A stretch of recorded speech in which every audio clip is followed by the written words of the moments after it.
কোথায় করছিলিস তুই? ও অ্যাকচুয়ালি ব্যাপারটা হলো ম্যাডাম, এই জায়গা না না নতুন বিছানা, তো এত সহজে আমার ঘুম আসছিল, তাই একটু ঘুরে বেড়াচ্ছিলাম। রাতের বেলা এই বাড়িতে কেউ না ঘুরে বেড়ায় না। হ্যাঁ, একটা কথা বলুন আমাকে, এখন বলছেন ঘুরে বেড়াতে পারবে না, পরে বলবেন নিঃশ্বাস লেনা মানা হ্যাঁ? বেশি বাড়াবাড়ি করছিস না তুই? देखिए मैडम, दिमाग ना मेरा बमक जा रहा है। যদি আপনি আমাকে মন্দার বলে পুরোপুরি বিশ্বাস করতে পারেন তো ঠিক আছে, और अगर आपको लगता है कि मैं रघु मेरे को भगा दीजिए, क्या है? কিন্তু এই সন্দেহ করবেন না আমার উপর, কোথায় কোথায় কোথায়, ঠিক আছে না?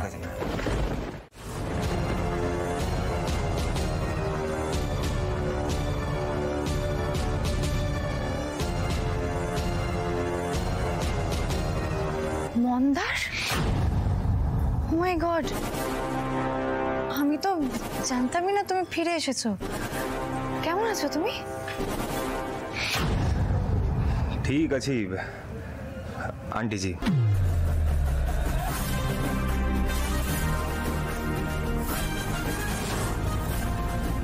তরকারি একটু পরে যাব, কারণ মন্দারের তো বেগুনে অ্যালার্জি। দেখি এই ছেলেটা বেগুন ভাজাটা খায় নাকি খায় না, তারপরে না হয় তরকারি দেব। বাবাকে দাও বৌমা। হ্যাঁ নিন বাবা।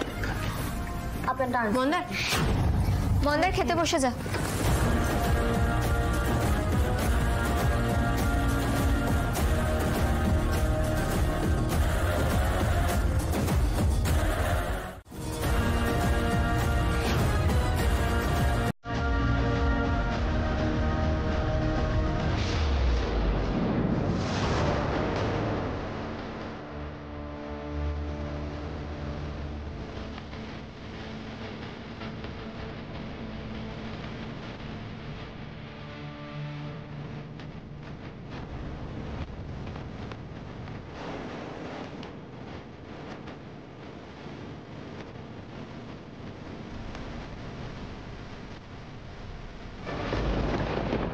আচ্ছা শ্যামলী, মন্দারের বেগুনে অ্যালার্জি আছে না?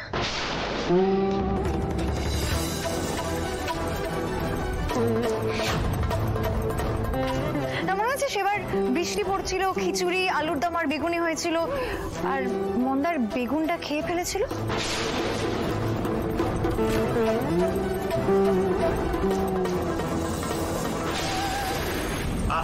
গরম গরম খিচুড়ি এই ওয়েদারে মানে জাস্ট ব্যাপারটা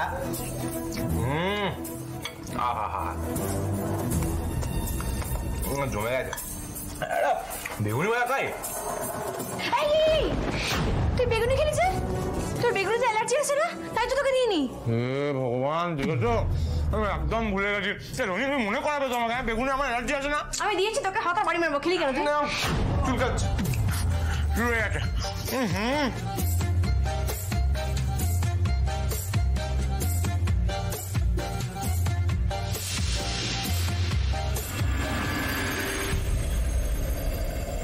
সে মনে আছে বাবা, মন্দারের অ্যালার্জি হয়ে মুখ টুক ফুলে গিয়ে সে একাকার কাণ্ড।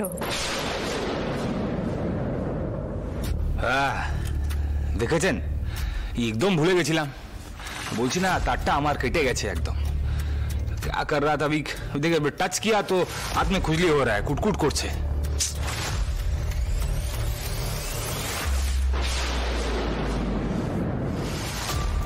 বৌদি কি উপকারটা না করলে চলছিল না?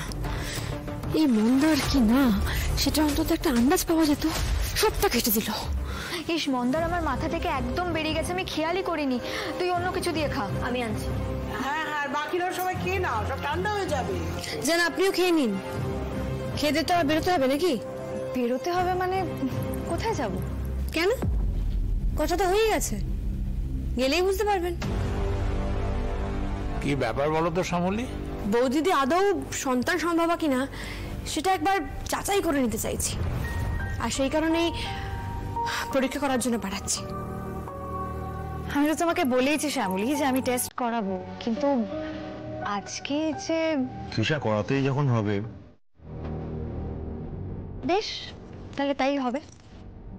বেশ তাহলে ঠিক আছে, সামনে একটা অর্ডারের মিটিং আছে আমার, আমি তো ওই দিকেই যাবো। আমি শ্যামলী তোমাকে আর ওকে ওখানে ড্রপ করে দিয়ে চলে যাবো, ঠিক আছে? বলছি প্রিয়া দিদি, তোমার কি বেরোনোর আগে একটু সময় হবে? আমার? হ্যাঁ। সেদিন যা হলো, তারপর তুই আবার যাবি ওখানে চাকরি করতে? প্রিয়া দিদি, তোমার কি কোনো অসুবিধা আছে? তাহলে থাক, আমি বরং অন্য কোনো ব্যবস্থা। না না, তুই বল না। শ্যামলী, তুমি বরং আমাকে বলো, বুঝলে? কারণ প্রিয়া আমার মনে হয় অফিস যাওয়ার আগে আর সময় পাবে না। তুই থাম তো। শ্যামলী, কি কাজ আছে রে? প্রিয়া দিদি, আমি বলছিলাম কি, তুমি অফিস যাওয়ার আগে একটু বৌদিদিকে নিয়ে যাবে টেস্টটা করানোর জন্য? হ্যাঁ ঠিক আছে, আমি পারবো। বাবা, দুদিন অফিসে না গেলে বস ডিরেক্টলি বাড়িতে চলে আসে, তো এখন দেরি করে গেলে তো চাকরিটা থাকবে তো? বস বাড়িতে এসেছিল নাকি? হ্যাঁ এসেছিল, কারণ আমি না বলে কামাই করেছি তো ফলটা আমারই ছিল। আমি তো মেসেজ করে দিয়েছি ওনাকে যে যেতে 1 ঘন্টা দেরি হবে। এই তো উনি ওকে লিখে দিয়েছেন। বাহ, এতই যখন সহজ ব্যাপার, তাহলে আজকে একটা ছুটি নিয়ে নিতে পারতিস। না না প্রথম দাদা, প্রিয়া দিদির নতুন চাকরি, এভাবে হুটপাট ছুটি নেওয়া যায় নাকি?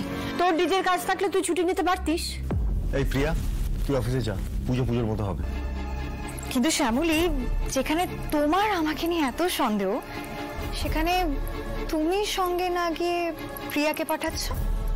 বৌদিদি, আপনার তো টেস্টটা করা নিয়ে কথা, বাকি জিনিস নিয়ে আপনি ভাবছেন কেন? কেন আবার? চোরের মন বোঝকার দিকে। বড় মামি, তোমরা সবাই আমাকে এতটা অবিশ্বাস করো। তোমাদের সবার মনে হয় যে আমি আমার প্রেগন্যান্সি নিয়ে মিথ্যে কথা বলবো।